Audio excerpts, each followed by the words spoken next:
Assalamualaikum warahmatullahi wabarakatuh. Selamat datang kembali, Bapak Ibu, Saudara-saudari, dan seluruh pemirsa setia channel Kontemplasiku. Terima kasih yang sebesar-besarnya saya sampaikan kepada Anda yang telah sudi meluangkan waktu untuk hadir lagi di sini. Khusus bagi yang baru pertama kali bergabung, saya ucapkan selamat datang. Semoga renungan hari ini bisa menjadi teman perenungan yang mendalam. Yuk, mari kita mulai kontemplasi kita hari ini. Nabi Muhammad yang disebut-sebut sebagai teladan sempurna dengan tenang bersabda, "Setiap anak dilahirkan dalam keadaan fitrah, maka orang tualah yang menjadikannya Yahudi, Nasrani, atau Majusi." Jadi ternyata manusia tidak lahir dengan label agama di jidatnya. Kita tidak lahir sebagai Muslim, Kristen, atau penganut mazhab Syafi'i versi bab 2 pasal 4. Kita lahir sebagai makhluk yang tahu bahwa mencuri itu salah, membunuh itu jahat, menolong itu mulia, dan tersenyum itu membahagiakan. Bahkan tanpa pernah diajari ayat atau hadis. Lalu masuklah agama-agama, lengkap dengan ritual, baju adat, jargon-jargon mistik, dan sistem keanggotaan. Fitrah yang sunyi pun disuruh minggir. Dikasih sabun suci, dibersihkan pakai syariat, baru dianggap sah. Hati nurani? Tunggu dulu. Harus pakai niat, wudhu, dan saksi 2 malaikat. Kita diajari bahwa menolong orang itu baik, tapi jangan terlalu cepat bertepuk dada, kecuali si penolong sudah seiman dan seakidah. Yang menolong tanpa akidah, maaf, belum sah, butuh legalitas ruhani. Kalau bisa sekalian daftar jadi member agama. Karena Tuhan, menurut mereka, ternyata seperti birokrat yang lebih tertarik pada form keanggotaan daripada tindakan nyata. Padahal, ada satu kitab suci yang tidak pernah dicetak, tidak dibukukan, dan tidak digilid kulit kambing.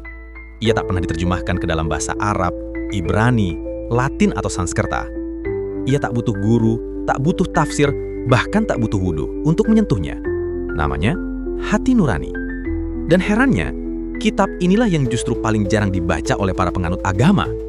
Ironis, karena kitab ini sudah terinstal sejak lahir, bahkan sebelum bayi bisa membedakan kanan dan kiri atau menyebut nama Tuhannya. Tapi kini kitab itu sepi, tak dikunjungi, disumpal oleh ayat-ayat hafalan, diperas oleh logika dogma, diabaikan karena dianggap kurang syar'i atau bahkan belum lulus sertifikasi halal dari otoritas agama. Akhirnya agama berubah jadi industri kemasan. Yang penting tampilan, bukan kejujuran niat. Coba lihat sekeliling. Betapa banyak orang yang sibuk menentukan kiblat sajadah, tapi tidak peduli arah hidupnya. Orang yang hafal fikih safar, tapi tidak peduli musafir di trotoar. Yang hafal hukum perbudakan, tapi membiarkan budak-budak modern bekerja tanpa upah. Yang beributkan boleh tidaknya pakai celana cingkrang, tapi diam saja saat keadilan dicingkrangkan. Maka tak heran, agama kini tak lagi membentuk hati, tapi membentuk geng. Agama jadi baju tim sepak bola. Ada logo, ada warna, ada can khusus. Masalahnya sebagian malah sibuk menendang tim lain ketimbang mencetak gol kemanusiaan. Padahal fitrah manusia tahu bahwa menepati janji itu baik, memberi kepada yang membutuhkan itu baik. Sabar dalam musibah itu mulia, tak peduli kiblat, tak peduli bendera. Tapi industri agama tidak bisa menjual fitrah, karena terlalu murah, terlalu merakyat, tidak bisa dimonopoli, tidak bisa dibisniskan. Mereka lebih suka menjual jalan ke surga lewat paket-paket eksklusif, sholat berjamaah premium, puasa sunnah platinum, sedekah plus-plus dengan logo lembaga amal. Semua harus lewat label. Hati nurani? Silahkan antre paling belakang. Kita sudah terlalu lama menyerahkan definisi kebaikan pada sekelompok orang yang mengenakan toga ritual, duduk di atas podium kayu, dan menundingkan jari atas nama kitab. Seolah-olah jika sesuatu tidak dicatat dalam protokol akidah mereka, maka itu tak bernilai.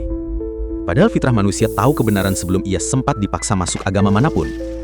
Fitrah itu bahasa universal yang tak perlu diterjemahkan oleh mazhab atau denominasi. Coba tanya anak kecil, mana yang baik? Memberi atau mencuri? Menolong atau menendang? Bahkan anak usia 5 tahun pun tahu jawabannya, tanpa perlu kuliah syariah atau ikut retreat rohani. Karena nilai-nilai itu bukan hasil ceramah. Mereka adalah suara batin yang datang bersama napas pertama. Dan dalam dunia di mana kebenaran harus antre untuk disetujui oleh ormas dan panitia dakwah, mungkin satu-satunya revolusi sejati adalah kembali mendengarkan sesuatu yang sudah lama kita bisukan.